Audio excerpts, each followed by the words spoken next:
واللہ واللہ واللہ اللہ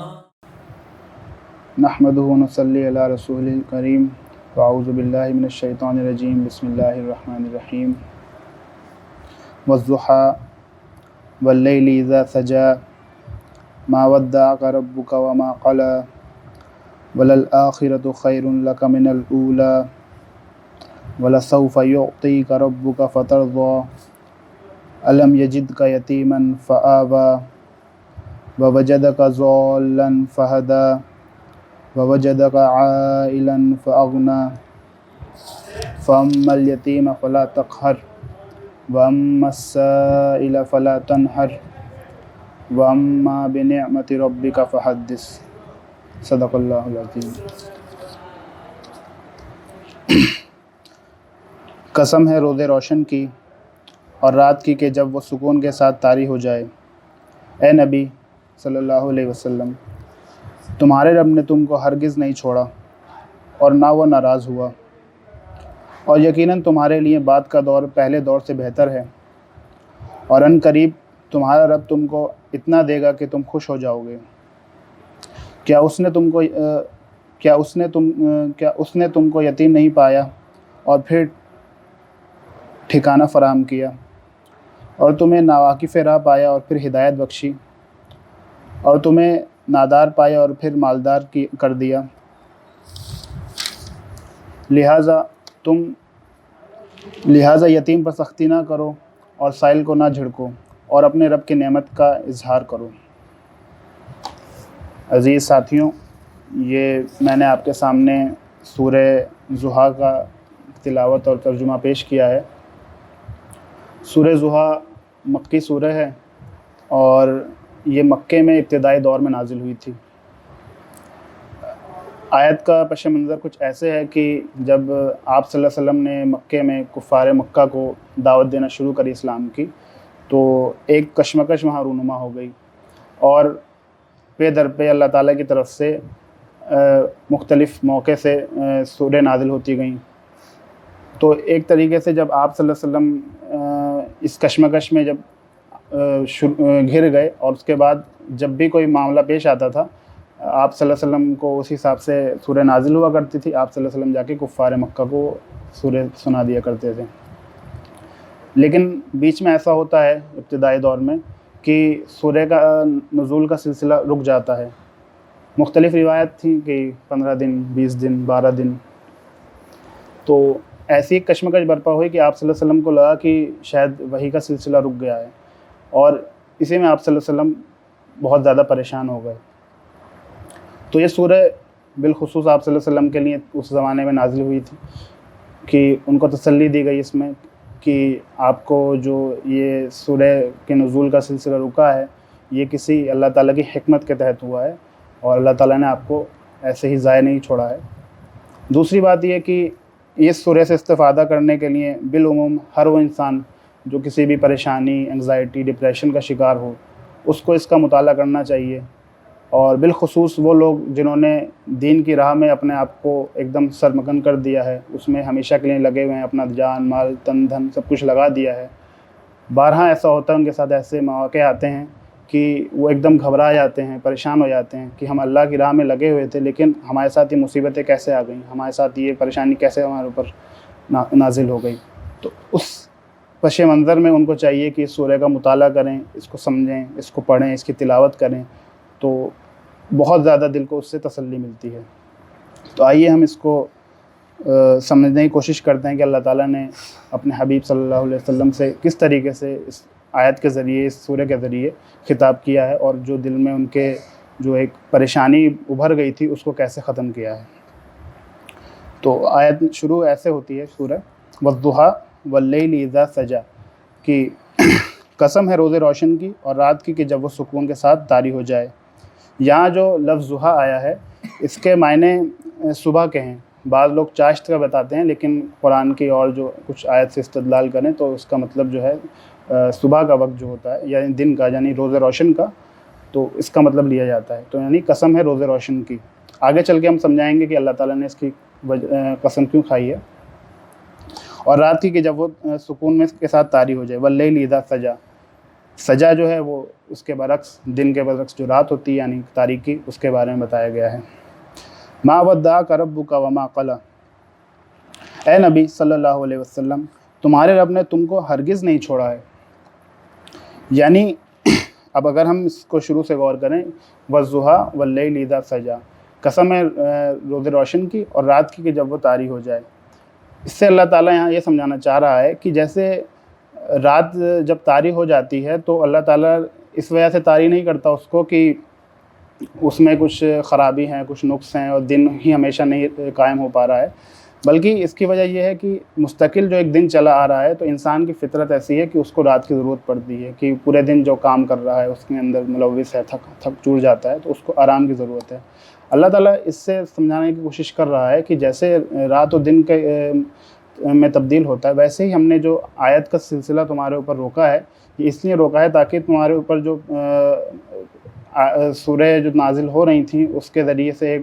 بار جو تمہارے اوپر بیٹھ گیا تھا وہ کم ہو, تمہارے سکون طاری ہو. آپ جانتے ہیں مختلف روایات ہیں کہ جب آپ صلی اللہ علیہ وسلم کے اوپر وحی نازل ہوا کرتی تھی تو آپ صلی اللہ علیہ وسلم کی بہت ہی عجیب کیفیت ہو جایا کرتی تھی. آپ صلی اللہ علیہ وسلم لرز جاتے تھے, پسینہ آ جاتے تھے, دباؤ محسوس کرنے لگتے تھے. تو چونکہ یہ ابتدائی دور تھا, اگر اس ابتدائی دور میں ہی لگاتار اسی طرز پہ سورہ نازل ہوتی رہتی تو بہت ہی مشکل ہو جاتا آپ صلی اللہ علیہ وسلم کے لیے کہ اس کا بھار اٹھا سکیں. تو اللہ تعالیٰ نے فرمایا کہ ہم نے جو سورہ نازل ہونے کا سلسلہ روکا ہے اس وجہ سے نہیں روکا کہ اللہ تعالیٰ تم سے ناراض ہو گیا ہے, بلکہ اس وجہ سے روکا ہے کہ تم کچھ سکون حاصل کرو, تمہیں غور و فکر کرنے کا موقع ملے, اور اللہ تعالیٰ تمہیں ہرگز نہیں ضائع کرے گا, نہیں تمہیں ہرگز چھوڑے گا. اس کے بعد اصل میں مسئلہ یہ تھا کہ اس زمانے میں جب آپ صلی اللہ علیہ وسلم کے ساتھ یہ واقعہ پیش آیا تو آپ صلی اللہ علیہ وسلم تو پریشان ہوئے ہی, انسان ذاتی طور سے پریشان ہو کوئی بڑا مسئلہ نہیں ہے, انسان اپنے آپ کو تسلی دے دیتا ہے, لیکن معاشرہ اگر آپ کے پیچھے پڑ جائے, وہ آپ کو تانہ کشی کرنے لگے تو بہت ہی دل کو ٹھیس پہنچتی ہے. روایات میں آتا ہے کہ کفار مکہ نے کہنا شروع کر دیا کہ اس کے رب نے تو اس کو چھوڑ دیا, یا یہ کہ ابو لہب جو تھا اس کی بیوی جو آپ صلی اللہ علیہ وسلم کی چچی تھی, اس نے کہا کہ تیرے شیطان نے تو ہی چھوڑ دیا, نعوذ باللہ. اس طریقے سے جو باتیں ان کو بار بار کہی جا رہی تھیں اور ساتھ میں ذاتی جو اندر سے جو ایک پرابلم, ایک ٹینشن رونما ہو رہی تھی, اس سے آپ صلی اللہ علیہ وسلم کے اوپر بہت زیادہ بار گزر رہا تھا, اور آپ صلی اللہ علیہ وسلم کو یہ بار بار محسوس ہو رہا تھا کہ کیا اللہ تعالیٰ مجھ سے ناراض تو نہیں ہو گیا ہے. تو اسی پس منظر میں یہ سورہ نازل ہوتی ہے اور آپ صلی اللہ علیہ وسلم کو ایک تسلی دی جاتی کہ ہرگز نہیں, اللہ تعالیٰ آپ سے بالکل بھی ناراض نہیں ہے. آگے اللہ تعالیٰ پھر اور مزید بتاتا ہے کہ اللہ تعالیٰ نے آپ صلی اللہ علیہ وسلم کے اوپر کیا کیا احسان کیے ہیں. وَلَلْآخِرَةُ خَيْرٌ لَكَ مِنَ الْأُولَىٰ, اور یقیناً تمہارے لیے بعد کا دور پہلے دور سے بہتر ہے. یعنی کہ ابھی جو ابتدائی دور ہے جس میں تمہیں اتنے مصائب و آلام جھیلنے پڑ رہے ہیں, تمہارے اوپر اتنی اذیتیں پہنچائی جا رہی ہیں, یہ وقتی ہے, یہ کچھ وقت کے لیے ہیں. آئندہ جو آنے والا دور ہے اس میں اللہ تعالیٰ تمہیں ایسا ایک دور دکھانے والا ہے کہ تم اس سے خوش ہو جاؤ گے, تمہیں ایک دم سکون قلبی حاصل ہوگا کہ تم واقعی میں لگے گا کہ جو میرا پچھلا دور تھا وہ بہت زیادہ سخت تھا, بالکل اس میں جینے میں بہت دقتیں آ رہی تھیں مکے کی زندگی میں, لیکن آنے والا جو دور آئے گا وہ ایسا دور ہوگا کہ تم خود محسوس کرو گے اس کو. ایک روایت میں آتا ہے کہ آپ صلی اللہ علیہ وسلم نے کہا کہ مجھے اللہ تعالیٰ نے بعد کے فتوحات دکھائیں تو میں خوش ہو گیا, میں نے اس سے میں نے اپنے آپ پہ کافی خوشی محسوس کری. تو اللہ تعالیٰ نے کہا کہ ابھی اور دور آنے والا ہے جس سے تم اور خوش ہو جاؤ گے. اس سے مراد آخرت کی زندگی بھی لی جاتی ہے جو کہ ایک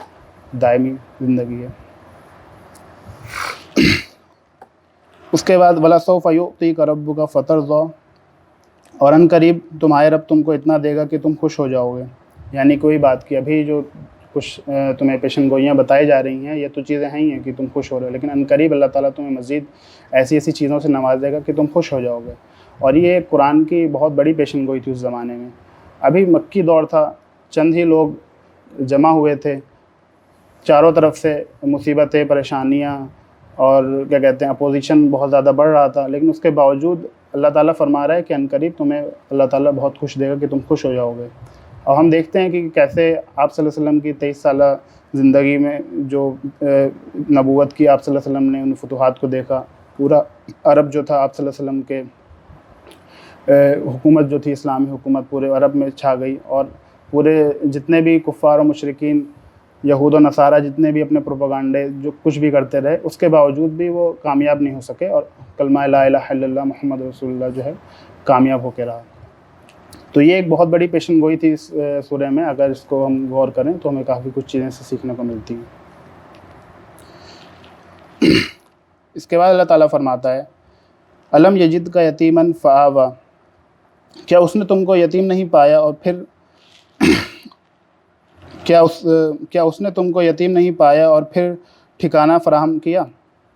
یہ بھی بہت بڑی اللہ تعالیٰ نے اپنی ایک نعمت کے بارے میں بتایا ہے۔ آپ جانتے ہیں کہ آپ صلی اللہ علیہ وسلم پیدا بھی نہیں ہوئے تھے کہ آپ صلی اللہ علیہ وسلم کے والد محترم آپ کو چھوڑ کے چلے گئے تھے۔ اس کے بعد 6 سال کی زندگی میں ان کی ماں کا سایہ ان کے اوپر سے ہٹ گیا،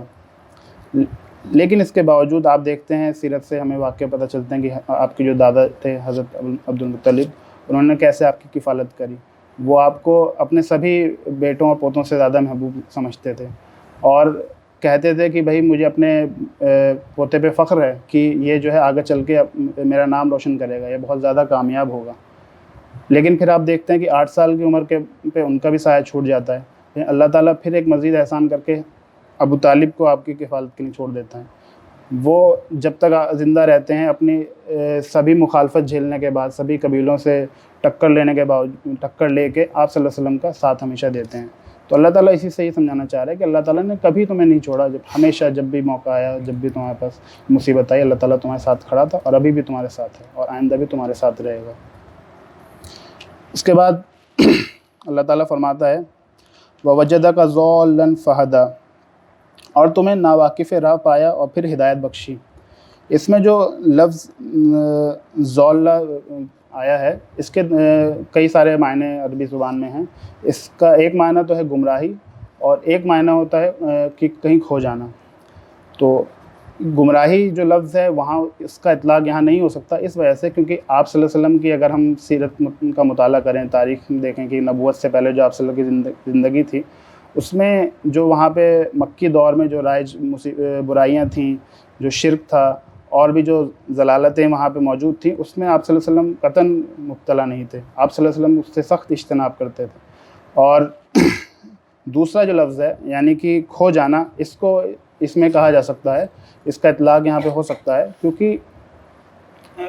جو وہاں کا دور تھا ایک طریقے سے آپ صلی اللہ علیہ وسلم حق جانتے تھے، لیکن یہ ہے کہ جو نبوت کی سچائی ہے اور جو اس کو کیسے لوگوں تک پہنچانا ہے، اس سے آپ صلی اللہ علیہ وسلم ناواقف تھے۔ تو اللہ تعالیٰ یہ فرما رہا ہے کہ نبوت سے سرفراز کر کے آپ صلی اللہ علیہ وسلم کو یہی نعمت عطا کری ہے، اور آپ صلی اللہ علیہ وسلم کو ناواقف راہ پایا، اللہ تعالیٰ نے آپ کو سیدھی راہ دکھا دی۔ وَوَجَدَكَ عَائِلًا فَأَغْنَىٰ، اور تمہیں نادار پایا اور پھر مالدار کر دیا۔ ہمیں سیرت سے پتہ چلتا ہے کہ جب آپ صلی اللہ علیہ وسلم یتیم ہوئے تو آپ صلی اللہ علیہ وسلم کو وراثت میں ایک اونٹنی اور ایک لونڈی غلام ملی۔ اس کے علاوہ آپ صلی اللہ علیہ وسلم نے تجارت بھی کری، لیکن اتنے زیادہ آپ مالدار نہیں تھے۔ اللہ تعالیٰ نے اپنی نعمت آپ کے اوپر یہ بخشی کہ آپ کو مکے کی سب سے رئیس خاتون اماں خدیجہ رضی اللہ عنہا سے آپ کا نکاح کروا دیا، اور مزید اس کے بعد پھر آپ نے اپنی صلاحیت کی بنا پہ جو تجارت کری، اس سے آپ کو مزید اس میں مال و دولت حاصل ہوئی۔ تو یہ اللہ تعالیٰ اپنا احسان ایک اور بتانا چاہ رہا ہے کہ اللہ تعالیٰ نے آپ کو نادار پایا، اس کے باوجود بھی مالدار کر دیا۔ تو یعنی اللہ تعالیٰ کا احسان آپ کے اوپر مزید چلتا ہی رہا، کبھی ختم نہیں ہوا۔ اس کے آگے فَأَمَّا الْيَتِيمَ فَلَا تَقْهَرْ، اب جو سلسلہ شروع ہوا ہے کہ اللہ تعالیٰ نے پہلے تو اپنے احسان بتایا کہ ہم نے کیا کیا آپ کے اوپر احسان کیے ہیں، کبھی آپ کو خالی نہیں چھوڑا، ہمیشہ آپ کی مدد کری۔ اللہ تعالیٰ اب کہہ رہا ہے کہ اس دنیا میں جو تم اس مقصد سے سرفراز کیا گیا ہے، اب اس میں آگے کیا کرنا چاہیے، کیا اس کی نعمتوں کا کیسے شکریہ ادا کرنا چاہیے۔ تو اللہ تعالیٰ فرماتا ہے لہٰذا تم یتیم پر سختی نہ کرو اور سائل کو نہ جھڑکو، یعنی کہ یتیم تمہارے پاس کوئی آتا ہے کسی مدد کے لیے، اگر تمہارے پاس مال ہے تو تم اس کو مال دے دو، اور اگر تمہارے پاس مال نہیں ہے تو تم اس کا مطلب یہ نہیں کہ تم اس کو جھڑک دو، اس کو ہٹا دو کہ بھائی سخت کلامی کرو، بلکہ اس کو احسن انداز سے وہاں سے واپس بھیج دو۔ اور جو دوسرے لفظ ہے اور سائل کو نہ جھڑکو، اس کے بھی 2 معنی ہیں کہ اگر وہ تم سے کچھ طلب کر رہا ہے مال و دولت، کچھ مال طلب کر رہا ہے تو تم اس کو احسن انداز میں رفع کر دو. اور سائل سے یہ بھی کچھ بعض لوگوں نے مراد لی ہے کہ اگر کوئی دین کے معاملے میں کوئی تم سے کچھ سوال پوچھنا چاہتا ہے, کوئی دین کا مسئلہ ہے وہ پوچھنا چاہ رہا ہے, تو اگر تمہیں سوال کا جواب پتہ ہے تو تم اسے احسن انداز میں جواب دو, نہیں پتہ ہے تو اس کو احسن انداز میں رفع کر دو. یہ نہیں کہ تم اس کو جھڑک دو کہ ہاں مجھے نہیں پتہ, میں نہیں بتاؤں گا. اس طریقے سے تمہارا رویہ مزاج نہیں ہونا چاہیے. وَأَمَّا بِنِعْمَةِ رَبِّكَ فَحَدِّثْ, اور اپنے رب کی نعمت کا اظہار کرو. یعنی کہ اب جتنی بھی اللہ تعالیٰ نے نعمتیں دی ہیں اس کا اظہار کرو. اس اظہار کی شکل یہ ہے کہ ایک تو یہ کہ اللہ تعالیٰ نے جو احسان کیے ہیں تمہارے اوپر, جو اس کو احساس کر کے جو اللہ تعالیٰ نے احسان کیے تم کوشش کرو تم دوسروں کو بھی اس طریقے سے ان کی مدد کرنے کی کوشش کرو. دین کی جو دولت سے جو سرفراز کیا ہے اس سے لوگوں کو اس دعوت کو پہنچاؤ, لوگوں کو اس دین کے بارے میں بتاؤ. اور ایسی ہی مصیبت اگر کسی اور کے اوپر طاری ہوتی ہے تو تم کوشش کرو تم بھی اس کی مدد کرو, کیونکہ اللہ تعالیٰ نے جس طریقے سے تمہیں اس مصیبت سے بچایا ہے, تمہیں ہمیشہ تمہاری مدد کری ہے, تمہارے اندر بھی وہ جذبہ ہونا چاہیے کہ تم دوسرے لوگوں کی اس طریقے سے مدد کرو. تو یہ چند آیتیں تھیں سورہ کی. اس میں ہمیں بہت گہرا سبق ملتا ہے کہ ہر انسان جو دین میں لگا ہوا ہے, دین کے کام میں, ہمیشہ اس کے ساتھ اللہ تعالیٰ موجود ہے. وقتاً فوقتاً ایسی مصیبتیں آتی ہیں, وہ اللہ تعالیٰ کی طرف سے آزمائشیں ہیں. اللہ تعالیٰ اس کو اپنے بندے کو پرکھنا چاہتا ہے کہ واقعی میں میرا بندہ جو ہے میرے لیے کھڑا ہو سکتا ہے کہ نہیں, میرے دین کے لیے ثابت قدمی دکھا سکتا ہے کہ نہیں. تو ہمیں ایسے موقع پہ جب ہمارے ساتھ کوئی صورتحال پیش آ جائے تو ہمیں چاہیے کہ ہم اللہ تعالیٰ کی طرف رجوع کریں, خصوصاً اس آیت کا مطالعہ کریں, اس کو تفسیر پڑھیں اس کی, تاکہ ہمیں پتہ چلے کہ اللہ تعالیٰ ہمیں کبھی نہیں چھوڑے گا. اور اللہ تعالیٰ سے دعا ہے کہ ہمیں اس آیت پہ مزید غور و فکر کرنے کی توفیق عطا فرمائے. اللہ تعالیٰ ہمیں دین پر ثابت قدم رکھنے کی توفیق عطا فرمائے. آمین. وآخر دعوانا الحمد للہ رب العالمین.